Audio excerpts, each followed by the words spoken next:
Do you believe in the reality of this vibrational reality? Mm-hmm. And do you believe that it is calling you? Mm-hmm. And do you believe that you can hear the calling when you're worried? No. So does it make sense to you that you would do anything that you could to just sort of lighten up? Mm-hmm. Do you have the ability to lighten up? Mm-hmm. And why do some things feel so important that you can't really lighten up? Esther knows this. She's argued with us about many things. But, I know how I'm supposed to feel, but this is so in my face. Mm-hmm. So when you wake up in the morning, mm-hmm. do you have a long list of troubling things? Not a long list, just a significant list. And just give us a brief description of the nature of those troubling things. Biggest thing would be around money. Do you believe that there's money in your vortex? Yes. And do you believe that feeling lighter about it lets some of it loose into your experience? Mm-hmm. And yet you feel tense about it, which doesn't let it loose? Don't you sort of want to do the thing that would loosen that up? Mm-hmm. So does it feel to you that the thing that would loosen up the money is to think about the money? No. So what might you think about that's not related to money, that has almost no resistance in it? What could you think about that would loosen it up? In other words, are you understanding? The topic that's bothering you, we want it to be irrelevant to you. And that's hard because law of attraction keeps making it relevant. But every time it shows up, you've got to say, I'm not ready for you now. I'm still mad at you. I'm not ready to think about you now. I'm still mad at you. I'd rather think about you. I'd rather think about this. I'd rather think about that. Are we making any inroads into your deciding about how you might approach it differently? I'm wondering if it's the balance of the amount of time that I'm not spending on other subjects, because I do this. I spend time asking myself what would feel good to think about now, or what would feel good to do now, and try to stay off that subject. Or when I'm on that subject, I try to just be really general. So I try to apply those things. Are you saying that this is a subject that has so many facets in your life that it's hard to stay off of? It's hard to stay off of, and I also, I'm aware of my guidance, and I think about like driving on the interstate and those bumps along the side of the road, and I know that when I feel those bumps that I should correct my steering, but I feel like when I'm trying to correct my steering, I feel like the steering wheel's locked. The reason that we ask this question, and all of you will benefit by this conversation, the reason we ask this question is because we know it must sound very simplistic to you all when we say, oh, these important things are bothering you, well, just don't think about it. Think about this lighter, fluffier thing over there. And while it sounds like a good idea, if what's bothering you is showing up in your experience and bothering you now, then of course, this is all easier said than done. It's easier to experience theoretically than it is to experience in actuality. So if a subject that is really troubling only comes up occasionally, it'd be pretty easy for you to just stay off the subject mostly, and everything in your life would improve. But if this thing that's really dogging you, which is usually money, health, or a relationship, it's usually one of those things that's the big bugaboo.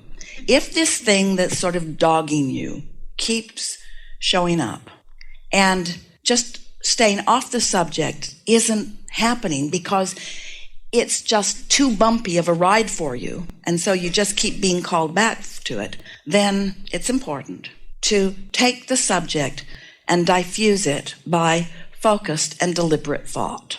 Bridge your belief about it. Now, that's really not what we want to encourage you to do, and if we were just meeting with all of you today and it was just your first emergence into physical experience and you didn't have so much piled up that you were worried about, then we could just say, focus on the puppy and you'll live happily ever after. And the little kids seem to know that. But after you have these things that you've got a lot of momentum going, then when we say focus upon the puppy, you can't focus upon the puppy because there's already enough momentum. It's already showing up. It's like law of attraction is causing it to demand your attention.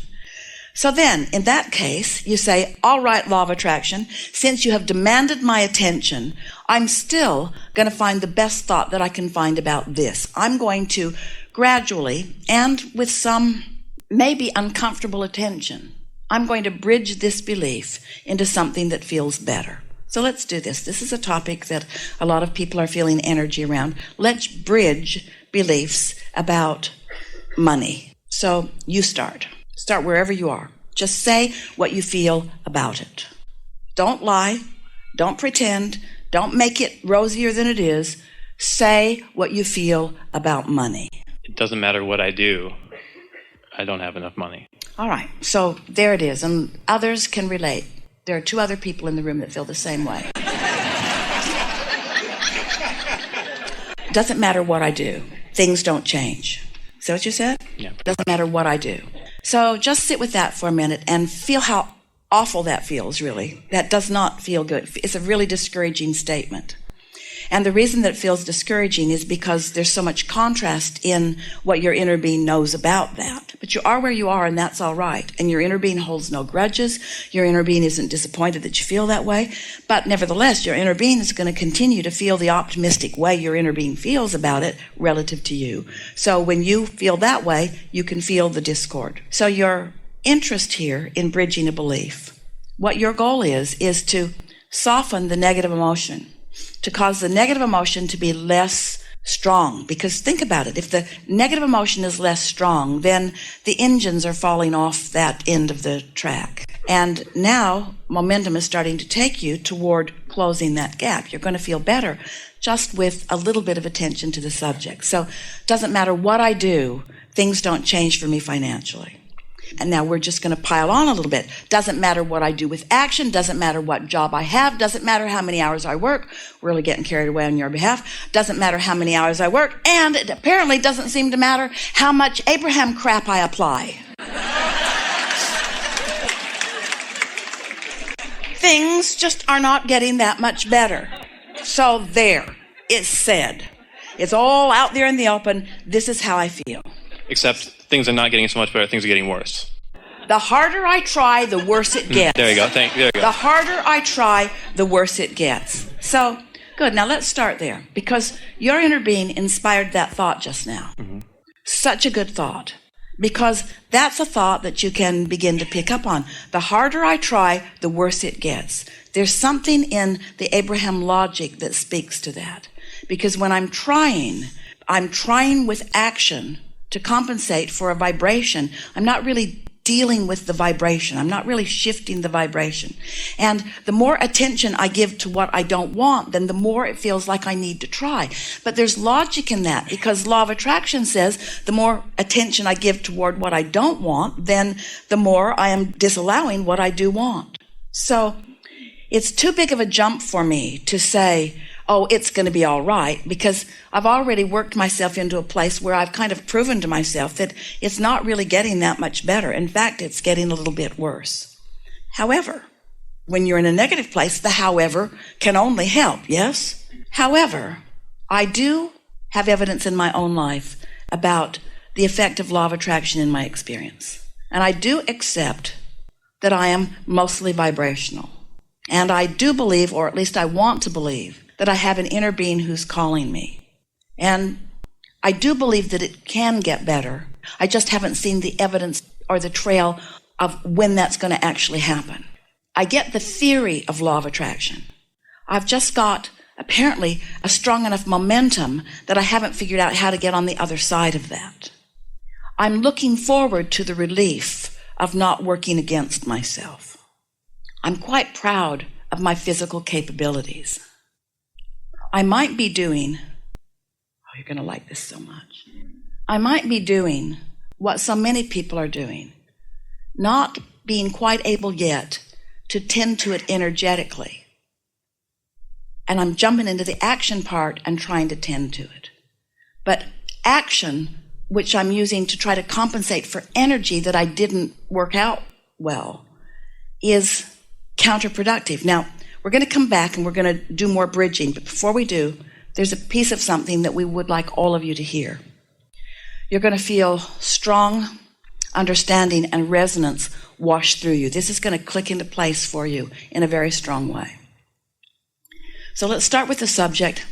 How do thoughts actually turn to things? How does my desire for money actually turn into tangible assets and currency that I can exchange from things? How does that vibrational currency actually turn into the spendable kind? How does that happen? So this is how it happens. So through life, through experiences just like what you're feeling now, you've put a veritable fortune in your vortex vibrationally.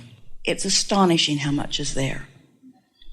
That's part of the reason that you're feeling so much frustration. It's because the larger part of you knows it and the human part of you doesn't. And so the stronger you feel about something, the more the vortex has to offer you.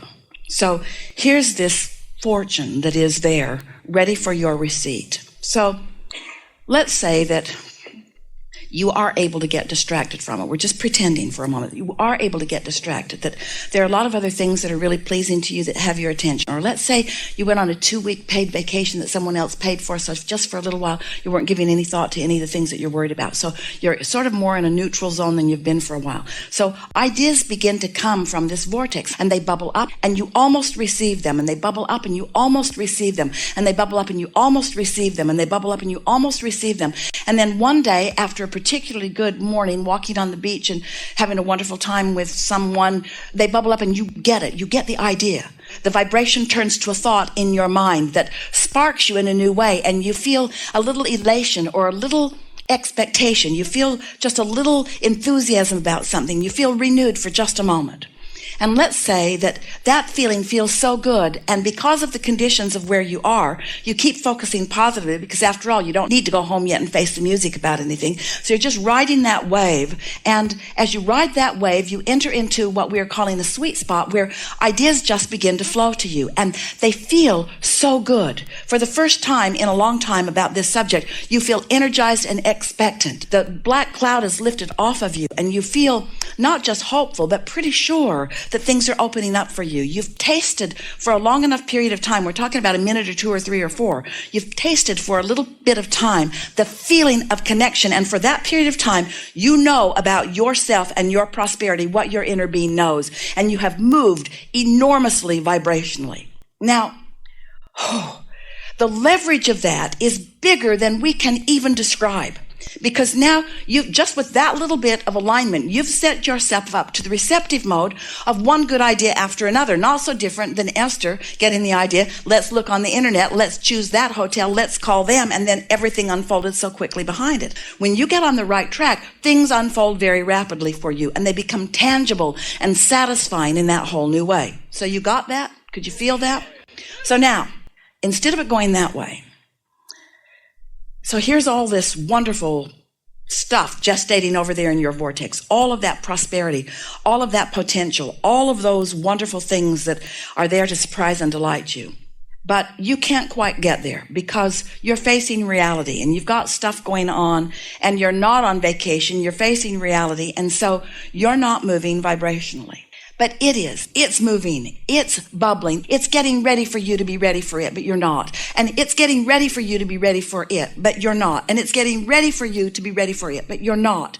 You're not, but you hear the call, but you can't follow the call because you're not on the vibrational wavelength. But it makes you feel like you need to do something. So instead of doing this, where your thoughts are turning to things where it's inspired and helpful and you have all that leverage, instead, you do what most people do. You jump right into the action. You don't do the vibrational work. You jump right into the action. You make more phone calls, or you go in earlier, or you stay later, or you talk to more people about it. You don't do the vibrational work. Instead, you do the action work, which makes it get worse. You follow? The only work to do is the vibrational work. And your employers are not going to want to hear that from you. I'm sorry, I can't come to work today. I need to cheer up. I just need to cheer up. I just need to get feeling better about my life. And when I come to work, it's hard to do because what's there sucks. And so I'm not going to come in for a few days till I get feeling better about things. And so that doesn't feel practical to you. And if you jumped into that action, you'd probably get fired if that was the action you took. And so you've got to find some way to do the work without the action. You've got to find some way to move your emotion without the action, and let the action then just move through you and from you. So it's not calculated as action. So what did we just say? If you do the vibrational work, the action will all be inspired. It will be inspired. Inspired action. Inspired action. That's what you want.